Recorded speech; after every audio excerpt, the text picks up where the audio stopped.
Dá para eu tirar um certificado internacional sem ser fluente na língua? Sim, gente, a resposta é sim. E esse vídeo é um bait, porque a gente já fez duras críticas sobre a palavra fluente no vídeo passado. Mas hoje eu vou falar de novo sobre isso e vou apresentar para vocês um mundo dos certificados internacionais. Então fica aqui com a gente e já aproveita para aprender uma série de coisas em relação aos Cambridge English Exams. Hello everyone and welcome to our channel. Meu nome é Esther, sou fundadora da Rise e hoje a gente está aqui para conversar um pouquinho sobre certificados internacionais. Esse vídeo, na verdade, vai ter uma parte 2, um segundo vídeo, porque hoje eu vou conversar sobre certificados internacionais e no próximo vídeo por que estudar com foco em certificados internacionais, tudo bem? Então, hoje vocês sabem que a gente vai introduzir vocês em relação aos certificados internacionais, os tipos de certificado e como eles funcionam, né? Enfim, até algumas instituições que aceitam eles. E para isso eu vou dividir o vídeo em 3 partes principais. A primeira parte vai ser uma breve introdução aos tipos de certificados internacionais. A segunda parte é uma breve introdução à história da instituição que fornece os certificados, né, que emite os certificados internacionais, que é a Cambridge University Press and Assessment. E a última é conversar um pouquinho, comparar os certificados internacionais e, enfim, introduzir vocês a ideia de certificação sem a necessidade de fluência. No vídeo passado, a gente conversou sobre essa palavra aí que é tricky, né? É bem perigosa, na verdade, a palavra fluência, porque ela depende de uma série de fatores, inclusive o seu objetivo. Mas para vocês saberem sobre isso, é só assistir o nosso vídeo anterior para vocês entenderem um pouquinho sobre a discussão que a gente trouxe, tá bom? Bom, falando sobre os Cambridge English Exams ou Cambridge English Qualifications, como eles chamam, né? A gente pode, primeiramente, relembrar um pouquinho sobre os níveis da língua inglesa, gente. Então, quando a gente fala sobre níveis da língua inglesa, a gente tem 6 níveis principais, A1, A2, níveis dependentes, B1, B2, níveis independentes e C1, C2, níveis proficientes, né? Nossa pergunta principal no vídeo é: posso ter um certificado internacional na língua inglesa mesmo não sendo fluente na língua? E sim, a resposta é sim. Por quê, gente? Porque como a gente já havia conversado anteriormente, existem vários tipos de níveis na língua inglesa, né? A gente está usando aqui, novamente, os Common European Framework of Reference for Language ou os padrões internacionais de língua, de habilidades linguísticas, né? E eles são separados em 6 categorias principais, 6 níveis de língua. A1, A2, que são os dependentes, B1, B2 independentes, C1, C2 proficientes, certo? E por que eu tô batendo nessa tecla, gente, dos níveis? Porque quando a gente vai falar de aplicações de provas internacionais, né, de certificações internacionais, a gente tem que saber que existem certificados internacionais já a partir do nível A2, que é um nível dependente. Então, quando a gente fala de certificação, existem aqui pelo menos, né, nos General English que a gente fala, 5 aplicações, 5 certificados internacionais. E eles vão depender do seu objetivo, novamente, né? Então, qual que é o nível de habilidade na língua inglesa que você quer atingir? A partir daí, você vai escolher o certificado. E, na verdade, você pode fazer a escala, né? Se você é uma pessoa interessada em entender o seu progresso na língua inglesa, você pode começar fazendo o primeiro, segundo, depois terceiro, quarto, quinto teste, né? Obrigada, propaganda política! Não só isso, gente, existem outros tipos de prova, na verdade. Então, quando a gente fala das certificações aqui, eu acabei falando das General English, né, Qualifications, que realmente servem para qualquer nível, qualquer idade, para serem aplicadas. Só que a gente tem que lembrar que existem categorias de provas, tá bom? Então, a primeira categoria de prova que a gente tem são as for schools, que são provas aplicadas para crianças e adolescentes. Por isso que elas são chamadas de for schools, são aplicadas dentro das escolas. A segunda categoria, como eu disse, são as General English, que são as provas aplicadas para qualquer idade, né? Preferencialmente adolescentes para frente, e elas vão, analisar o seu nível da língua inglesa a partir do seu objetivo, certo? Nós também temos as Business Qualifications, que são provas direcionadas para habilidades específicas em relação ao profissional, ao seu lado profissional. Então, sim, temos provas para advogados, para pessoas da área da administração. Então, essas provas business servem para profissionais de certas áreas, tá bom? E o último tipo de prova que a gente tem são as multi-level tests, né? Que são as provas literalmente multinível. Os exemplos disso, gente, são as provas IELTS, né, e Linguaskill. Por que eu acho importante mencioná-las aqui? Porque geralmente, quando você vai fazer algum tipo de curso internacional, né, um college, um MBA fora, as universidades geralmente pedem o IELTS, né? E o pessoal fica um pouco perdido porque não sabe exatamente o que o IELTS é. Então, o IELTS é uma prova de multinível. Ele vai avaliar você desde o A2 até o C2, tá bom? Então, essas são as categorias de provas que nós temos. Todas essas provas, elas são emitidas, né, e certificadas por Cambridge. E eu quero contar para vocês então um pouco da história de Cambridge para que vocês entendam sobre a instituição por trás das certificações internacionais. The University of Cambridge teve seu primeiro registro em 1209, quando um grupo de especialistas decidiu se reunir para poder conversar sobre suas áreas de especialidade e poder lecioná-las também. Em 1231, o rei Henrique III reconheceu a validade da instituição como uma instituição. Então, the University of Cambridge foi reconhecida pelo rei.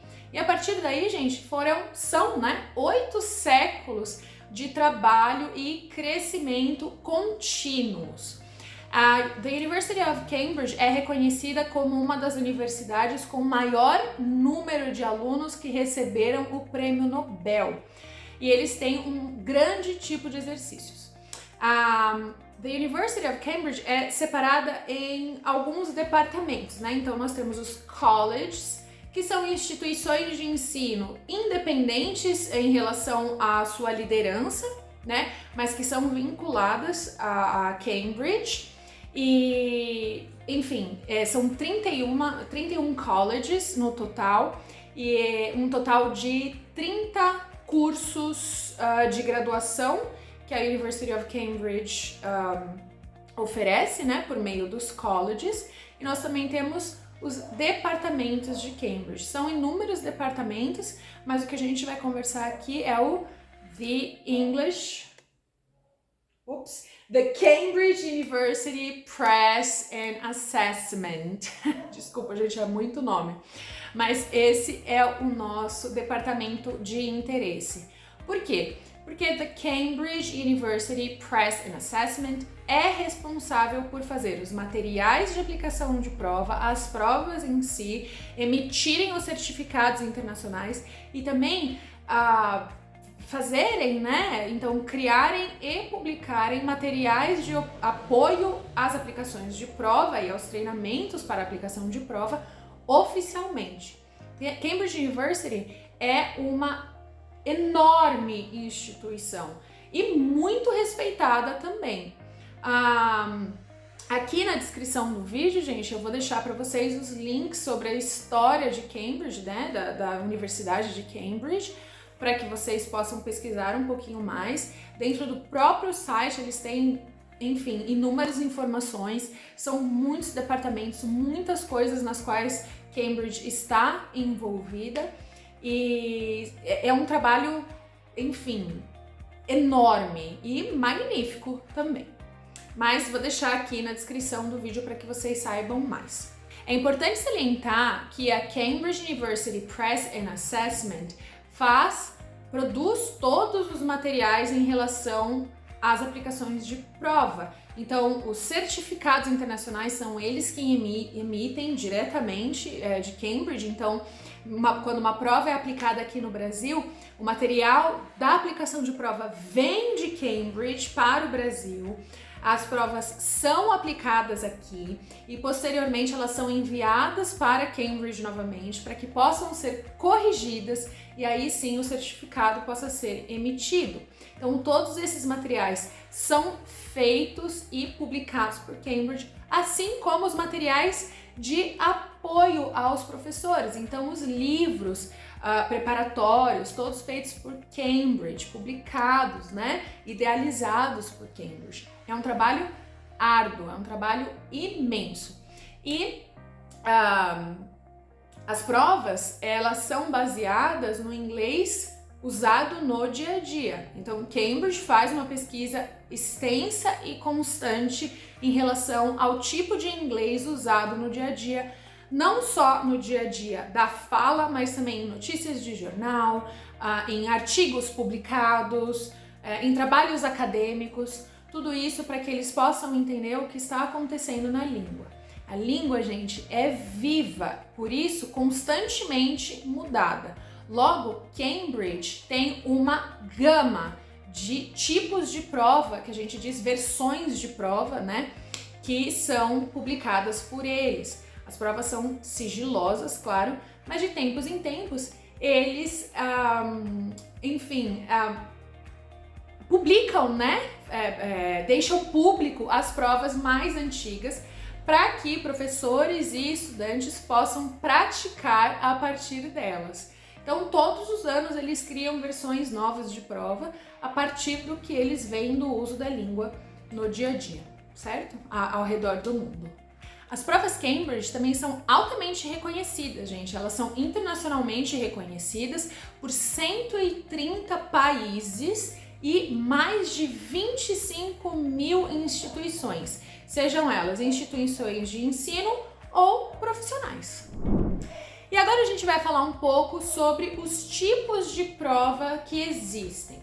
Então, para isso, gente, a gente vai deixar aqui ao lado a tabela de provas para que vocês possam enxergá-la. E eu também vou trabalhar com a tabela aqui porque é muita informação, tá bom?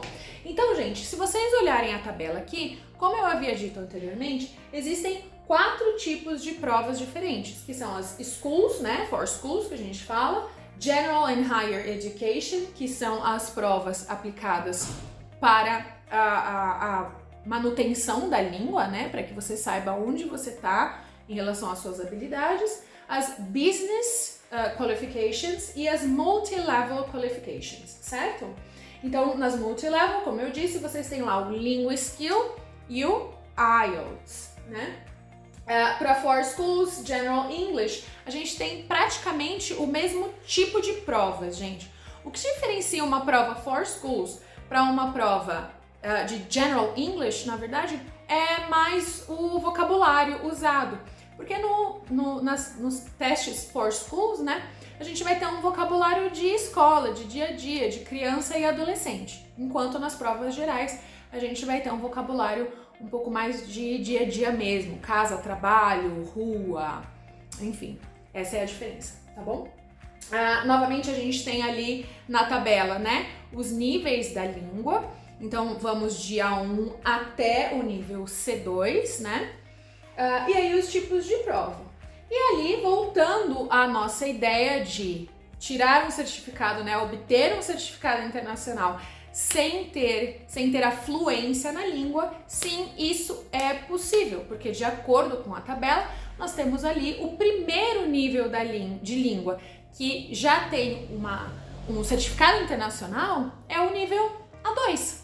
Então você já pode tirar, né, um certificado internacional com o nível A2 ali. com uma prova chamada A2 Key.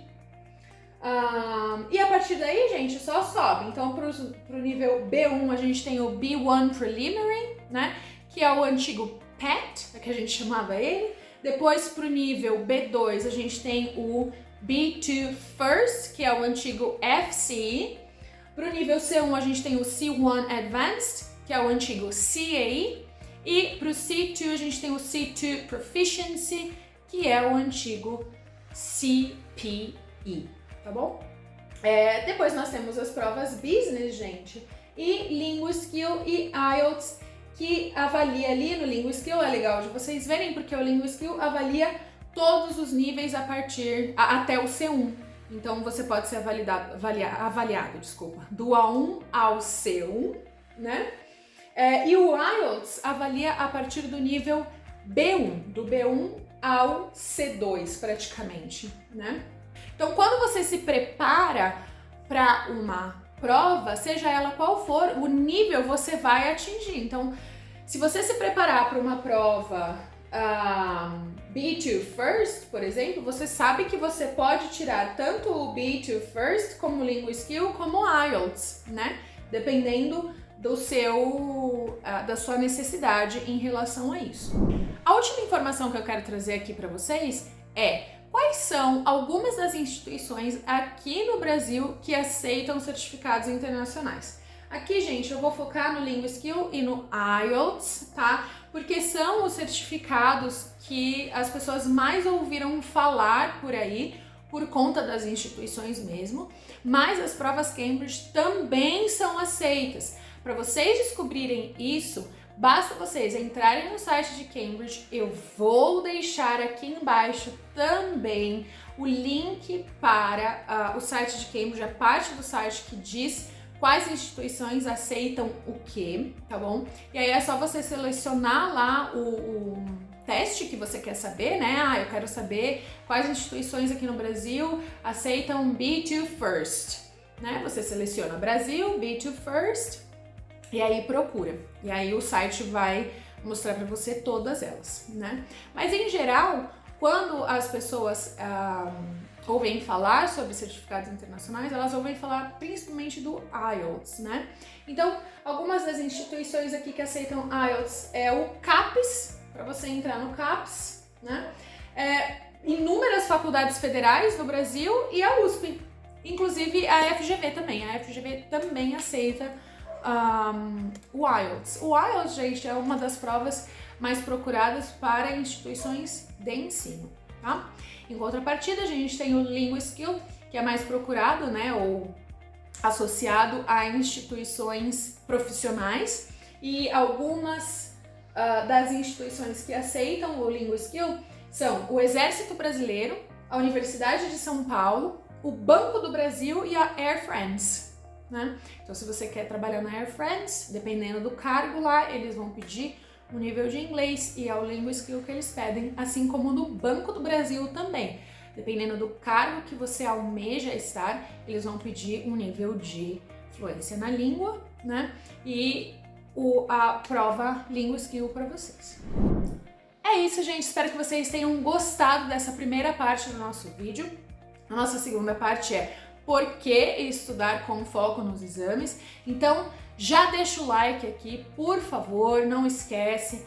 Siga a gente aqui no YouTube para continuar sabendo sobre provas internacionais. E deixe seu comentário aqui caso você tenha alguma dúvida, queira perguntar alguma coisa ou fazer alguma observação. Thank you so very much. See you next time. Bye!